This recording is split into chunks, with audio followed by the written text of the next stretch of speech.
감사합니다. 하나님 말씀 고린도전서 2장 6절에서 16절의 말씀을 보겠습니다.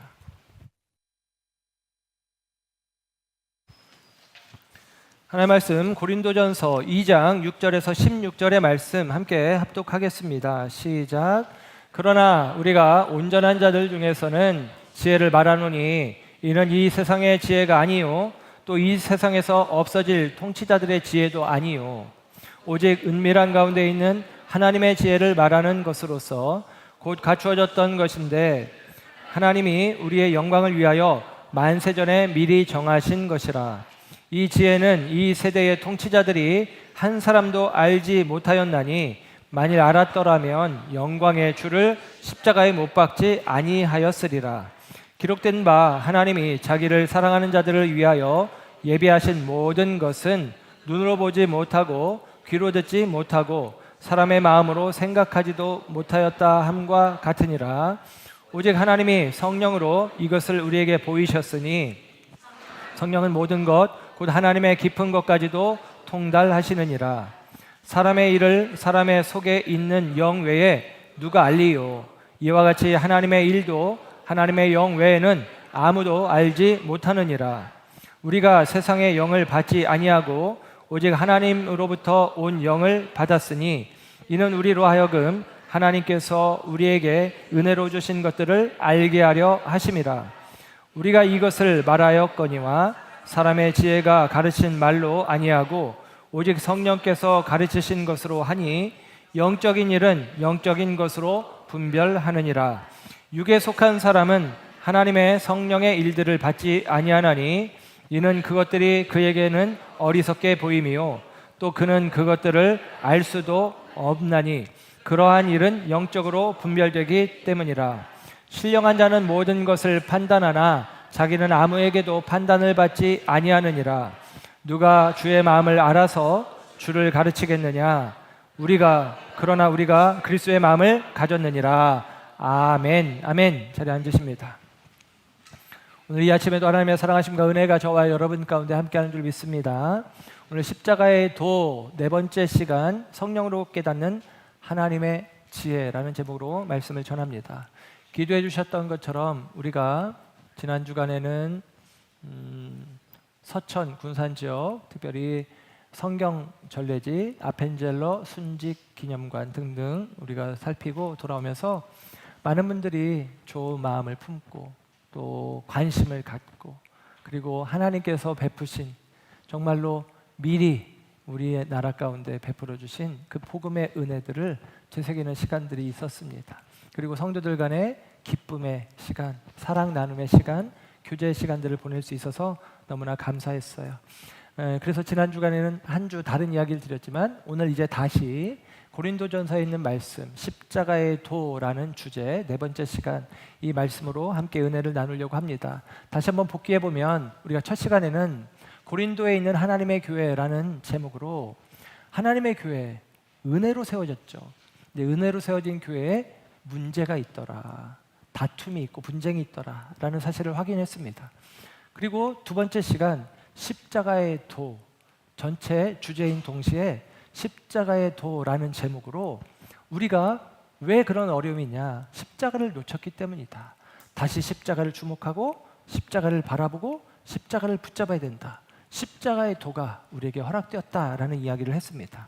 그리고 세 번째 시간 복음의 역설 십자가 자랑이라는 제목으로 여러분 우리의 자랑의 방향이 바뀌어야 된다.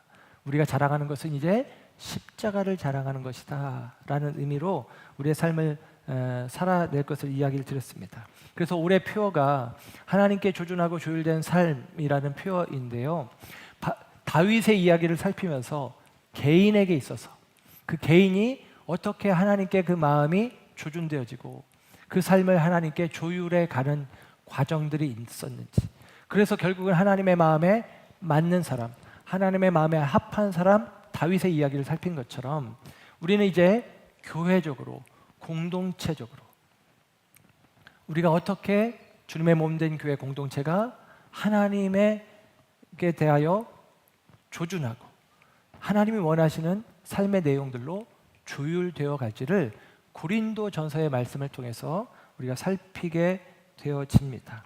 그리고 그 의미는 십자가의 도라는 이미 우리가 답을 다 알고 있는데 그 십자가에 우리의 시선을 두는 것, 그리고 그 십자가에 맞춰서 우리의 삶을 살아가는 것이 조준하고 조율되어진 삶이라고 이야기 드릴 수 있겠습니다. 오늘 본문의 위치는 그래서 2장 끝부분에 위치해 있는데요. 바울은 일반적으로 바울의 편지, 바울의 서신이 바울의 편지가 확실해야 하는 게 7권이고 바울의 편지일 거야 라고 여겨지는 것까지 13권입니다. 신약성경은 27권의 책 가운데 13권, 절반 정도가 바울에 의해서 기록이 되어져서 바울은 굉장히 중요한 인물이 되어집니다. 그리고 그 바울의 편지들의 특성은 앞부분에는 이론적인 이야기들을 해요. 그리고 뒤에는 실제적인 이야기를 합니다. 에베소서, 빌립보서 다 거의 비슷해요. 앞에는 이론적인 얘기, 뒤에는 실제적인 이야기. 그런데 다른 서신서를 보면 거의 분량이 전반부와 후반부가 비슷한 분량이에요. 근데 고린도전서는 분량이 완전히 달라요.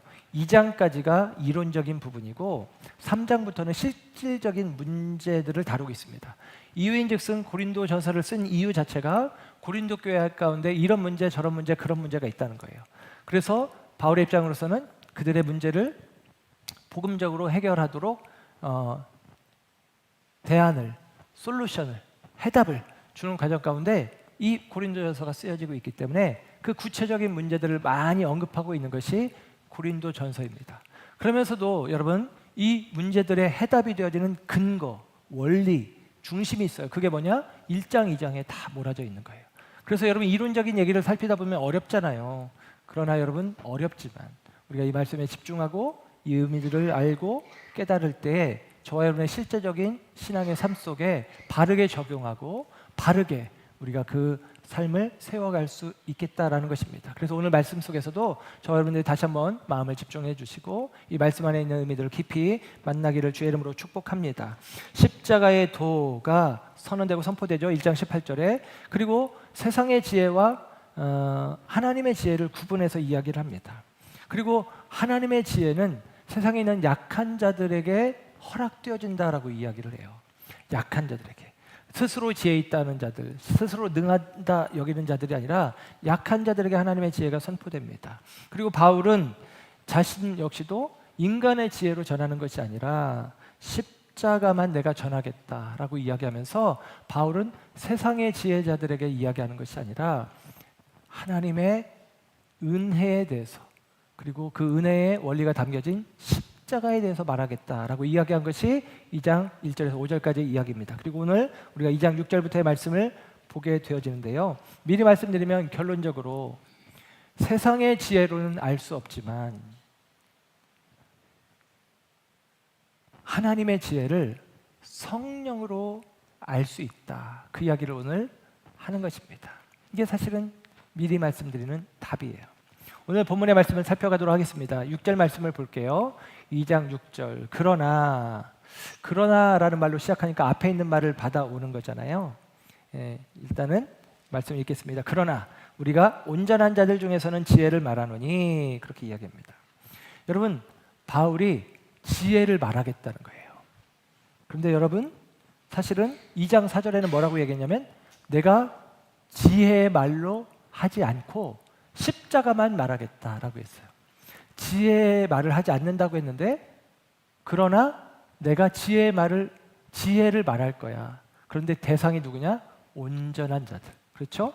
그러나 우리가 온전한 자들에게는 지혜를 말한다라고 이야기를 합니다. 여러분 이 온전한 자들이라는 의미는 온전하다, 완벽하다 이런 의미는 아니에요. 원어적인 의미는 성숙한 자를 이야기합니다. 그래서 나중에 이제 13절 이후에 보면 그런 말들이 반복돼서 나오는데 신령한 자, 신령한 것 뭐 이런 것들이에요. 그러니까 성숙한 자들에게 말을 해주는 것입니다. 그래서 여러분 성숙한 자가 알아듣는 것이고 성숙한 자에게 하나님의 지혜에 대해서 이야기해 준다라고 바울이 이야기를 하고 있습니다. 왜냐하면 이런 이야기를 하는 까닭은 고린도 교회의 성도들이 가지고 있는 아마도 이런 생각을 품고 있는 것이죠. 나는 지식이 많아. 나는 은사가 많아. 나는 아주 특별한 영적 경험을 한 사람이야. 내가 다른 사람들보다 영적 수준이 높지. 예를 들면 이런 생각을 고린도 교회 성도들이 하고 있는 거죠. 그러나 바울은 이야기하는 것이 뭐냐면 십자가를 이해하는 자가 영적으로 성숙한 사람이야 라고 이야기를 하는 거예요. 내가 지식이 많고 은사가 많고 뭐 신비한 체험을 하고 했다 할지라도 십자가를 모르면 성숙한 사람이 아니고 성숙한 사람은 십자가를 아는 사람이야. 그 이야기를 지금 하려고 하는 거예요. 그래서 여러분, 십자가를 이해하지 못하는 세상의 지혜가 있어요. 2장 6절에 후반부에 이렇게 기록하죠. 이는 이 세상의 지혜가 아니요. 또 이 세상에서 없어질 통치자들의 지혜도 아니다. 이 세상의 지혜로는 알 수 없는 거다라고 이야기해요. 여기서 이 세상이라는 말이 원어적인 의미로는 사실은 시대라는 말이에요. 시대. 그러니까 세상이라고 해도 되고 시대라고 해도 되는데, 예를 들면 시대라는 말이 조금 더 적확한데, 예를 들면 이런 것입니다. 여러분, 시대마다 사람들의 생각이 달라지죠. 변합니다. 변하는 것들을 지혜라고 혹은 변하는 것들을 진리라고 말할 수 있을까요? 그렇지 않죠. 진리는 불변하는 것을 이야기하는 거예요. 예를 들면 세상이 굉장히 빨리 변하고 있잖아요. 1970년대생, 제가 1970년대생인데 1970년대생이 정말로 가장 많은 변화를 겪는 세대라고 이야기를 합니다. 그래서 예를 들면 전화기로만 이야기하면 옛날에 전화가 없던 시대, 그리고 전화기가 생겼고 유선전화가 생겼고, 그러다가 언제 삐삐도 생기고 시티폰이라는 것도 나와서 공중전화 옆에 딸락 붙어가지고 전화하기도 하고, 그러다가 이제 벽돌폰이라고 핸드폰이 나오고, 그리고 우리가 알고 있는 작은 폰이 나오더니 이제 어느 날부터는 스마트폰이라는 게 나오죠. 스마트폰에서는 지도도 나오고 사진도 찍히고 별의별 게 다 됩니다. 그리고 요즘에 AI까지 더해져서 뭐든지 물어보세요 하는 일들이 벌어집니다. 여러분, 우리 손안에 이런 일들이 이루어질 것을 누가 생각이나 했겠습니까? 여러분, 그렇게 시대는, 세상의 시간들은 흘러가는 거예요. 그런 흘러가는 시간들 속에서 사람들의 생각은 변하는 거죠. 바뀌는 거죠. 그래서 세상의 지혜는, 시대를 따른 지혜는 변하는 것입니다.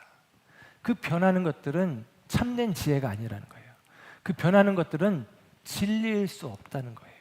그래서 그 세상의 지혜로는 변하지 않는 영원하고 참된 하나님의 지혜, 진리를 알 수 없다라고 이야기를 하는 것입니다. 바울이 지금 그렇게 이야기를 해요. 그러면서 이어지는 2장 7절, 8절에 이런 이야기를 하거든요. 7절, 하나님이 우리의 영광을 위하여 만세전에 미리 정하신 것이라. 후반부에 이렇게 이야기하죠. 하나님이 우리의 영광을 위하여 만세전에 정한 것이라. 우리의 영광을 위해서, 하나님의 영광이 아닌 우리의 영광, 우리 가운데 예수 생명을 허락하시기 위해서 만세전에 미리 정하신 것이래요. 만세전에 정하신 것이 지금 바울의 때에 적용되는 것이고 2000년이 지난 지금 우리의 때에도 그대로 적용되는 거예요. 변함없이 적용되는 거예요. 그것이 지혜이고 참된 지혜이고 그것이 진리입니다. 그래서 여러분, 성경의 메시지는 동일하죠. 예를 들면 만세전에 하나님이 정하셨다. 어떻게 예를 들면 우리가 아느냐? 예를 들면 창세기 3장 15절, 여러분에게 여러 번 이야기했지만 창세기 3장 15절, 여자의 후손의 발꿈치를 뱀이 물고 여자의 후손은 그 뱀의 머리를 밟는다라고 하는 이야기가 이른바 오리지널 가스펠, 원복음이라고 해요.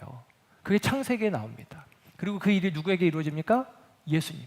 예수님을 마귀가 십자가에 달지만 예수님은 마귀의 사망 권세를 깨뜨리고 부활하시죠. 그래서 예수님을 통해서 성취돼요. 그 이야기가 이미 예수님보다 한참 전인 창세기에 기록이 되어지고 있단 말이에요. 그래서 여러분, 하나님의 미리 정하신 바는 변함이 없어요. 하나님의 계획은 태초부터 지금까지 예수 그리스도의 십자가입니다. 그 십자가로 우리를 영광스럽게 하는 거예요. 영원한 생명을 누리게 하는 것입니다. 그 변하지 않는 진리, 그 십자가에 담겨진 하나님의 지혜가 우리 가운데 있단 말이에요. 그 이야기를 하고 있습니다. 그래서 8절은 이어서 이렇게 이야기하죠. 만일, 뒷부분입니다. 만일 세상의 군왕들이 알았더라면, 세상의 통치자들이 알았더라면 영광의 주를 십자가에 못 박지는 않았을 것이다 라고 이야기합니다. 무슨 얘기예요? 모르니까. 십자가가 무슨 의미인지 모르니까. 하나님의 지혜, 하나님의 계획, 하나님의 구원 역사가 그 속에 담겨 있는 걸 모르니까 세상의 통치자들이 예수님을 십자가에 못 박은 거야 라고 이야기하고 있습니다. 사랑하는 여러분, 고린도 교회의 문제는 지혜가 없어서가 아니었어요. 그 지혜가 잘못된 지혜, 세상의 지혜, 시대의 지혜, 곧 때를 따라 변하는 지혜를 가지고 있었기 때문입니다. 여러분, 복음을 그들이 받아들였지만 고린도 교회는 세상 기준으로 복음을 해석하고 평가하려고 했던 거예요. 세상의 지혜로, 그 시대의 지혜로 복음을 이해하려고 하니까 오해가 있고 실수가 있고 교회 공동체가 넘어짐 가운데 있었다라고 이야기합니다. 그래서 여러분, 우리가 결국은 이 고린도전서 2장이 이야기하는 것은 우리를 다시 십자가 앞에 세우고 십자가로 연결시키는 거예요. 예, 고린도전서 1장 18절, 십자가의 도가 멸망하는 자들에게는 미련한 것이요, 그럽니다.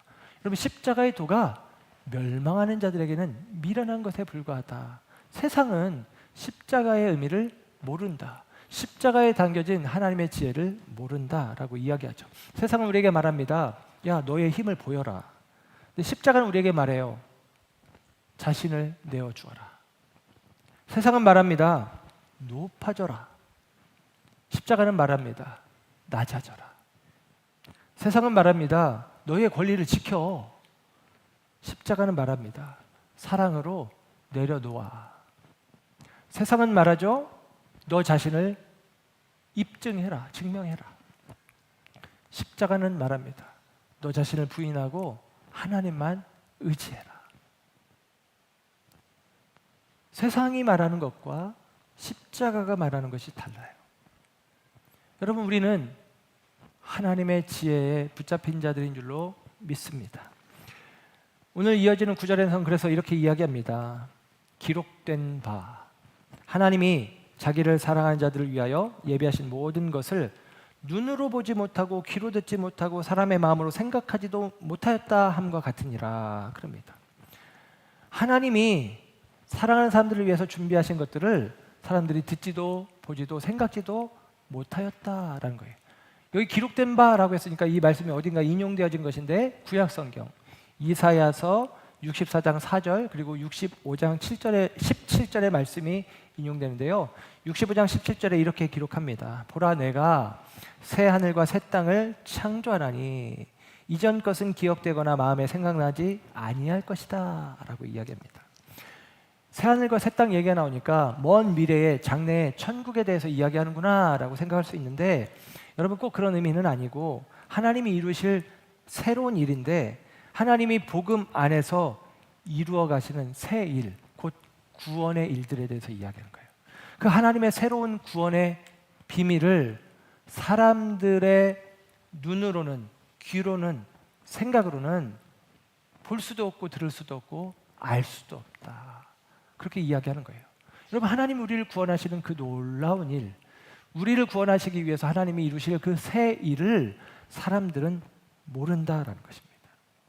그래서 여러분, 오늘 9절까지의 이야기는 뭐냐면 하나님의 지혜가 있는데 세상의 지혜로는 몰라, 그 얘기고요. 10절 이하에서는 그런데 아는 방법이 있어. 성령님이 알게 하셔. 그 이야기를 10절 이하에 하는 거예요. 10절의 말씀을 볼까요? 오직 하나님이 성령으로 이것을 우리에게 보이셨으니, 성령은 모든 것, 하나님의 깊은 것까지도 통달하시느니라. 아멘. 이것입니다. 여러분, 성령이 하나님의 깊은 것을 아신대요. 그래서 여러분, 우리의 지혜로는 우리가 만나지 못하는 하나님의 지혜를 하나님께서 우리 가운데 보여주시는 것입니다. 그렇죠? 하나님이 성령으로 이것을 우리에게 보이셨으니, 이것입니다. 내가 발견하는 게 아니라 하나님이 내게 보여주시는 거예요. 이걸 뭐라고 해요? 계시. 하나님이 계시해 주시는 은혜를 허락해 주신다라는 것입니다. 이 계시의 은혜가 우리 가운데 필요해요. 하나님이 알게 하시는 은혜가 우리 가운데 필요하죠. 예를 들면 2000년 전 우리나라로 치면 2000년 전 어떤 일이 있었느냐? 박혁거세라는 분이 아래에서 깨어났다. 그래서 신라의 처음 왕이 되었다. 이야기를 합니다. 그 이야기를 들을 때 우리가 어떻게 반응하죠? 거의 대부분의 사람들은 웃습니다. 아래에서 깨어났습니다. 우리 조상이 아래에서 깨어났습니다. 그러면 어떻게 해요? 웃어요. 근데 여러분, 똑같은 2000년 전 예수라는 분이 처녀의 몸에서 태어났습니다. 교회에서 이렇게 얘기해요. 우리가 웃나요? 웃지 않죠. 세상에서는 웃을 수 있지만 적어도 이 예배당에 앉아있는 사람들은 웃지 않아요. 여러분, 아래에서 사람이 태어났다는 말과 처녀가 사람을 낳았다는 말과 여러분 크게 다릅니까? 사실 크게 다르지 않죠. 그렇지만 우리는 예수님이 처녀의 몸에서 마리아의 몸에서 태어났다는 이야기를 인정해요. 그리고 그 예수님이 2000년 전에 십자가 위에서 죽으셨는데 그게 나를 위해서 죽으신 것이래요. 2000년 전에 나는 있지도 않았다고. 우리 아버지도 우리 할아버지도 있지도 않았다고. 근데 2000년 전에 나를 위해서 죽었대. 근데 우리가 어떻게 해요? 그것 때문에 가슴이 저며지고 믿어지고, 왜 예수님 날 위해서 죽으셨지? 날 위해서 죽으신 예수님 너무 귀하다. 여러분, 왜 이런 마음을 품습니까? 이게 이론적으로 말이 됩니까? 논리적으로 이해가 됩니까? 아니죠. 근데 어떻게 이게 가능한 걸까요? 성령님이 알게 하신 것입니다. 성령님이 보여주시고 성령님이 알게 해주시고, 그 이야기를 지금 바울이 하고 있는 거예요. 그래서 여러분, 이어지는 11절 말씀을 보면 이렇게 기록합니다. 11절, 사람의 일을 사람의 속에 있는 영외에 누가 알리요? 이와 같이 하나님의 일도 하나님의 영외에는 아무도 알지 못하느니라. 그럽니다. 사람의 마음은 다른 사람의 마음으로는 몰라요. 그 사람 안에 있는 영으로만 아는 거죠. 예를 들면 제 마음을 여러분이 어떻게 알겠어요? 모르죠. 제가 속상한 일이 있고 답답한 일이 있고, 그런데 제가 강단에 서서는 어떻게 해요? 환하게 웃고 기쁘게 얘기하고. 그러니까 여러분은 예를 들면 제 마음을 모를 수 있겠죠. 근데 저는 알죠. 제 영은 아는 거예요. 마찬가지입니다. 하나님의 마음을 누가 알겠습니까? 하나님의 영이 아는 거예요. 하나님의 영. 그래서 여러분, 하나님의 영은 하나님께로부터 나오는 어떤 에너지, 힘, 뭐 이런 게 아니에요. 하나님의 영은, 성령은 하나님을 깊이 아시는 분이십니다.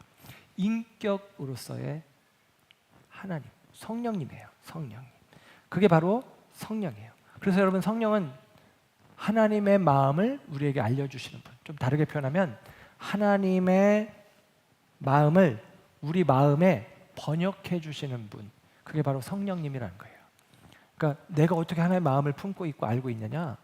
하나님의 마음을 우리 마음에 번역을 해주셔서, 아, 하나님의 마음이구나. 어떤 사건을, 어떤 사물을 보면서, 와, 저게 하나님의 마음이 이런 마음이구나 라는 것을 성령님이 알게 해주신다라는 사실입니다. 그래서 여러분, 우리는 하나님을 보고 싶어도 볼 수도 없고 또 하나님의 일들을 생각할 수도 없지만, 성령께서 우리 안에 오셔서 왜 십자가가 하나님의 지혜인지를 알게 해주시는 거죠. 왜 우리가 사랑해야 하는지, 왜 우리가 용서해야 하는지, 왜 우리가 낮아져야 하는지 성령님이 알게 해주신단 말이에요. 그래서 아는 거예요. 그래서 아는 거죠. 그래서 여러분, 12절은 이어서 이렇게 이야기를 하네요. 12절, 우리가 세상의 영을 받지 아니하고 오직 하나님으로부터 온 영을 받았으니 이는 우리로 하여금 하나님께서 우리에게 은혜로 주신 것들을 알게 하려 하심이라. 아멘.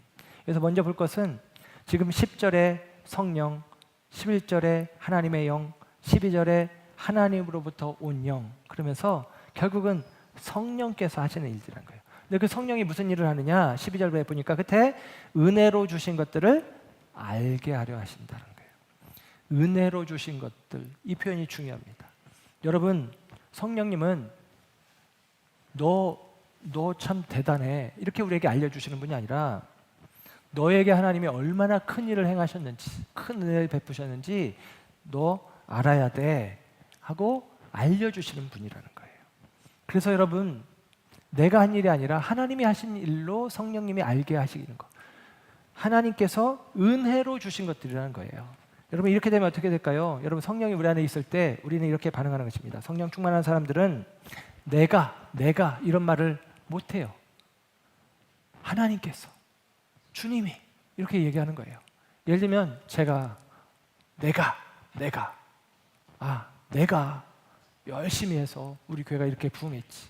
내가 잘나서 우리 성도들이 날 따르는 거지. 예를 들면 이렇게 얘기하면 여러분들이 미친놈 이렇게 생각하지 않겠어요? 그렇죠. 그런 것입니다. 근데 여러분 제가 고백할 때 저는 아무것도 아니지만 하나님께서 제게 은혜를 베푸셔서 주께서 우리가 연약하고 부족함에도 불구하고 우리를 돕고 우리를 이렇게 세우시고 우리를 이렇게 부흥케 하셨습니다. 이렇게 고백하는 거죠. 여러분 이게 너무나 당연한 거 아니에요? 너무나 마땅하죠. 왜냐하면 주께서 주신 것들, 주께서 은혜로 주신 것들이라고 이야기를 하는 거예요. 우리에게 주어진 모든 것들이 은혜로 주신 것들임을 우리가 고백하며 서는 것입니다. 성령님께서 이 일들을 알게 해주신 거죠. 그래서 여러분 성령 충만한 사람들은 여러분 내가가 아니라 하나님께서, 주께서라는 고백들을 입술 가운데 낼 수밖에 없죠. 우리가 지난 시간 세 번째 말씀의 핵심은 자랑하는데 주 안에서 자랑하라는 거예요. 자랑하는 자는 주 안에서 자랑하라라고 이야기했죠. 왜 주님 안에서 자랑해야 되느냐? 오늘 이야기해 줍니다. 그 은혜로 주신 것들을 성령님께서 깨닫게 하시니까 내가 한 게 아니라 주님이 하신 일이구나. 주 안에서 자랑하는 것들이 가능해지는 것이죠. 내가 잘해서 여기까지 왔다가 아니라 하나님의 은혜로 허락되었다라고 고백하는 것입니다. 그래서 여러분 이 지난 3강의 내용이 자랑의 방향을 바꿔라 라는 이야기였다면 오늘 말씀 4강의 이야기는 성령께서 그 방향을 바꾸어 주신다라고 이야기하는 것입니다. 여러분 성령님께서 저와 여러분의 자랑의 방향을 바꾸어 주시는 줄 믿으시기 바랍니다. 그래서 14절에 이렇게 이어서 이야기하네요. 육에 속한 사람은 하나님의 성령의 일들을 받지 아니하나니 이는 그것들이 그에게는 어리석게 보임이요 또 그는 그것들을 알 수도 없나니 그러한 일은 영적으로 분별되기 때문이라 그럽니다. 육에 속한 사람은 성령의 일들을 받지 못한대요. 여기서 육에 속한 사람이라는 말은 좀 구분할 필요가 있는데 바울이 쓴 표현들이 비슷하고 헷갈리는 표현들이 있어요. 좀 기억해야 바울의 글들을 이야기가 좋습니다. 여기서 육에 속한 사람은 헬란 말로는 푸시케코스라는 말인데 푸시케라는 말에서 왔어요. 푸시케라는 말은 목숨, 생명 이런 뜻인데 여기서는 육적 생명을 이야기합니다. 예를 들면 제가 숨 쉬고 있죠? 이게 생명이 있는 거죠. 목숨이 붙어 있는 거죠. 이게 육적 생명입니다. 육적 생명. 이 푸시케와 반대되는 개념이 푸뉴마예요. 성령을 이야기할 때도 푸뉴마라고 하고 우리의 영을 이야기할 때도 푸뉴마입니다. 그것도 역시 영적인 생명을 이야기하는 거예요. 육적인 생명이 있고 영적인 생명이 있다는 거예요. 그래서 육에 속한 사람이 있고 영에 속한 사람이 있습니다. 육에 속한 사람, 영에 속한 사람. 그런데 좀 비슷한데 다른 표현이 있어요. 육신에 속한 사람이라는 표현이 있어요. 3장 1절 우리가 다음 주에 보겠지만 3장 1절에 이렇게 기록합니다. 볼까요? 형제들아 내가 신령한 자들을 대함과 같이 너희에게 말할 수 없어서 육신에 속한 자 이렇게 표현해요. 육신에 속한 자. 그런데 그 육신에 속한 자는 그리스도 안에 있는 자들인데 어린아이 같은 자들이다라고 이야기를 하는 거예요. 그래서 여기서 육신에 속한 자라는 말의 원어적인 의미는 사르스라는 말입니다. 육체, 몸뚱아리 그런 의미예요. 그래서 여러분 육에 속한 자와 반대는 영에 속한 자예요. 근데 영에 속한 자 안에 육신에 속한 자가 있고 영에 속한 자가 있는 거예요. 무슨 얘기냐면 구원받은 사람은 영에 속한 자죠. 구원받지 않은 사람은 육에 속한 자입니다.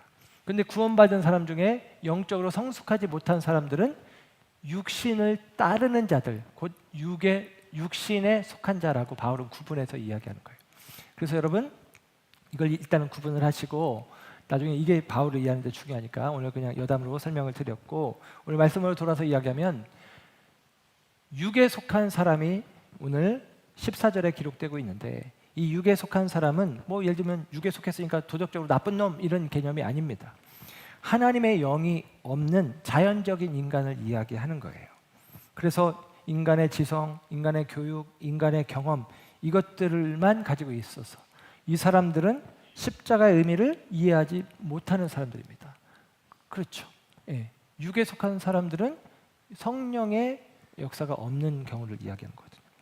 그래서 여러분, 이 말이 예를 들면 육에 속한 사람은 성령의 일들을 받지 못한다라고 했을 때, 예를 들면 세상적인 관점에서의 이성, 지성, 세상적인 지식, 이것들이 필요 없다라고 얘기하는 건 아니에요.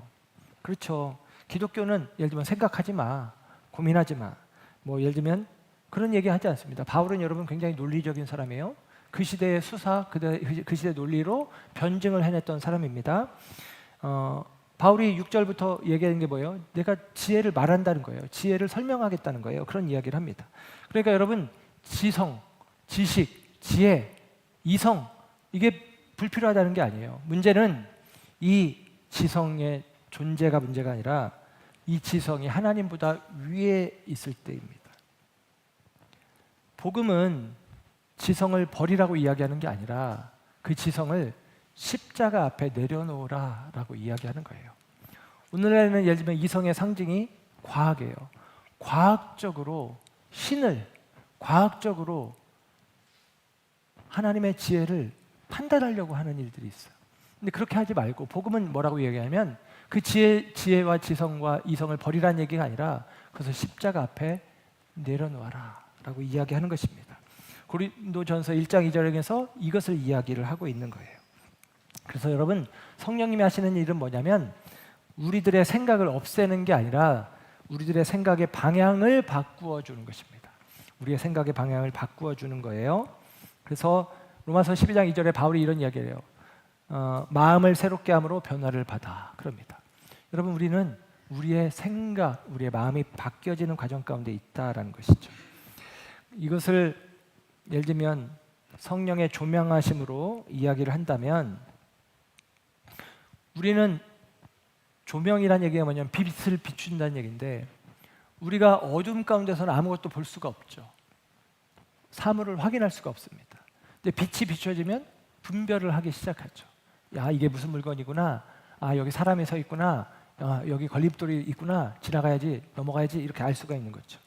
그것처럼 성령께서 여러분 우리에게 조명해 주십니다. 그 성령의 빛이 비추어질 때 비로소 우리는 분별하게 되어지는 거예요. 전에는 인간의 시선으로 볼 때는 이런 것들이 보이는 거예요. 나, 그리고 사람, 사람의 평가, 판단, 그리고 성공, 인정, 경쟁, 이런 것들이 보였단 말이에요. 그런데 성령께서 조명하셔서 새롭게 우리가 보니까 어떻게 보여지느냐? 하나님이 보이고, 그리스도가 보이고, 십자가가 보이고, 은혜가 보이고, 사랑이 우리 가운데 요구되는 것을 깨달아가는 거예요. 이렇게 바뀌어지는 것이죠. 성령께서 우리 안에서 우리의 마음과 생각을 십자가로 이렇게 이끌어 가시는 것입니다. 그게 바로 오늘 말씀으로 이야기한다면 성령이 우리의 시선을 십자가로 다시 재조정, 조율해 가도록 역사하신다라는 사실입니다. 그래서 여러분, 결론적으로는 오늘 16절에 성경이 이렇게 이야기를 해요. 16절 말씀입니다. 누가 주의 마음을 알아서 주를 가르치겠느냐? 그러나 우리가 그리스도의 마음을 가졌느니라. 아멘. 저는 이 말씀이 이 본문에서 가장 중요하다고 생각하는데, 우리가 그리스도의 마음을 가졌다라고 선언합니다. 여러분, 그리스도의 마음을 우리가 가졌대요. 성령님은 단순히 예수님에 대해서 설명해 주는 게 아니라 예수님의 마음을 갖게 하시는 분이다라고 이야기를 합니다. 그래서 여러분, 저와 여러분이 성령님을 통해서 예수님의 마음을 비로소 갖게 되는 거예요. 예수님의 마음이 어떻습니까? 빌립보서 2장, 우리가 잘 아는 말씀 2장 6절, 7절, 8절에 여러분 이렇게 이야기하죠. 그는 근본 하나님의 본체시라. 하나님과 동등됨을 취할 것으로 여기지 아니하시고 오히려 자기를 비워, 오히려 자기를 비워 종의 형체를 가지고 사람들과 같이 되셨고 죽기까지 복종하셨으니 십자가에 죽으심이라. 죽기까지 복종하셨으니 십자가에 죽으심이라 그럽니다. 이게 주님의 마음이라는 거예요. 주님은 하나님이신데 자기를 비우시고 죽기까지 복종하신 분이라는 거예요. 그래서 여러분, 그리스도의 마음은 어떤 마음이냐? 낮아지는 마음이고, 그리스도의 마음은 자신을 내어주는 마음이고, 그리스도의 마음은 순종하는 마음이고, 섬기는 마음이고, 사랑하는 마음이고, 그리고 십자가를 받아들이는 마음이고, 이런 마음이라는 거예요. 이런 마음을 여러분, 성령님이 우리 안에 주신다라고 이야기를 하고 있습니다. 그래서 여러분, 오늘 말씀의 결론이 예를 들면 그러니까 우리가 성령 받읍시다 이 이야기를 하는 게 아니라 그 성령이 우리 가운데 있다는 거예요. 그 성령 안에서 그리스도의 마음을 품자 이 얘기입니다. 우리가 그리스도의 마음을 가졌느니라. 성령 안에서 그리스도의 마음을 품어야 된다. 고린도 교회 성도들이여, 너희들이 성령으로 말미암아 예수를 알았어. 너희들이 십자가로 말미암는 구원의 역사를 너희들이 깨달았어. 너희 안에 성령이 있어. 그러니까 너희들 성령 안에서 이제 예수님의 마음을 품어야 돼 라고 이야기하는 거예요. 그래서 여러분, 고린도 교회가 왜 이런 것들이 필요하냐, 나중에 10장, 12장 이렇게 가면 나오겠지만 고린도 교회는 여러분 성령의 은사가 부족한 교회가 아니라 성령의 은사가 많은 교회였어요. 풍성한 교회입니다. 그런데 그 고린도 교회 가운데 문제가 있었어요. 성령의 은사가 많은데 고린도 교회 가운데 문제가 있었죠. 왜 그러냐? 성령의 은사는 많았지만 그리스도의 마음이 적었기 때문입니다. 성령의 은사는 많았는데 그리스도의 마음이 적으니까 다툼이 있고 갈등이 있고 그런 문제들이 발생했단 말이에요. 방언은 있는데 사랑이 부족하고, 예언은 있는데 사람을 세우지도 못하고, 지식이 있는데 교만의 도구로만 쓸 뿐이요, 은사가 있는데 공동체는 깨져버리는 거예요. 예, 성령의 은사는 많은데 그리스도의 마음이 부족하니까 라는 거죠. 그래서 여러분, 바울이 고린도전서 13장에서 아주 유명한 얘기를 하잖아요. 사랑이 없으면 아무것도 아니다라는 거예요. 사랑이 없으면 아무것도 아니다라고 이야기합니다. 그러므로 사랑하는 여러분, 오늘 이 본문이 우리에게 주는 말씀은, 우리 교회에게 주시는 매우 중요한 메시지는 결국은 예를 들면 교회에 좋은 설교, 좋은 음악, 앞으로 좋은 시스템, 예를 들면 좋은 설비, 좋은 1박 2일 비전 캠프 같은 좋은 프로그램, 예를 들면 이런 것들 필요하겠죠. 그러나 그거보다 더 중요한 게 있다는 거예요. 그리스도의 마음을 가지고 있냐, 그리스도의 마음을 가지고 있냐, 이것을 확인하는 것입니다. 우리 교회가 어떤 일들을 얼마큼 많이 하고 있냐가 아니라 우리 안에 그리스도의 마음이 드러나고 있느냐, 나타나고 있느냐, 이렇게 우리 가운데 이야기하는 것입니다. 이 물음이 우리 가운데 있어야 하는 것이죠. 그러므로 여러분, 오늘 말씀을 다시금 전체적인 맥락 속에서 정리해서 말씀드린다면, 하나님께 조준하고 조율된 삶이라는 이 표어를 다시 한번 적용해서 이야기한다면, 성령께서 우리의 눈을 열어서 십자가의 그리스도를 바라보게 하는 것, 이게 조준이에요. 이게 우리가 필요하죠. 그리고 성령님이 이제 우리 안에서, 우리가 십자가를 바라보고 그리스도를 바라볼 때 성령이 우리 안에서 다시 역사하십니다. 그 일이 뭐냐? 성령께서 우리의 생각과 우리의 감정과 우리의 의지를 그리스도의 마음에 맞추어 가는 거예요. 그리스도의 마음을 품고 닮아가게 하신다라는 것입니다. 그래서 여러분, 성령님은 우리의 눈을 십자가에 조준케 하시고 우리의 마음을 그리스도에게 조율시켜 주시는 분이십니다. 그분이 우리 안에 계십니다. 그분이 저와 여러분과 함께 하십니다. 그 성령 안에서 주님의 십자가를 바라보시고 성령 안에서 그리스도의 마음을 품어 가시는 저와 여러분이 되어지시기를 주님의 이름으로 부탁드리고 축복합니다. 기도하겠습니다.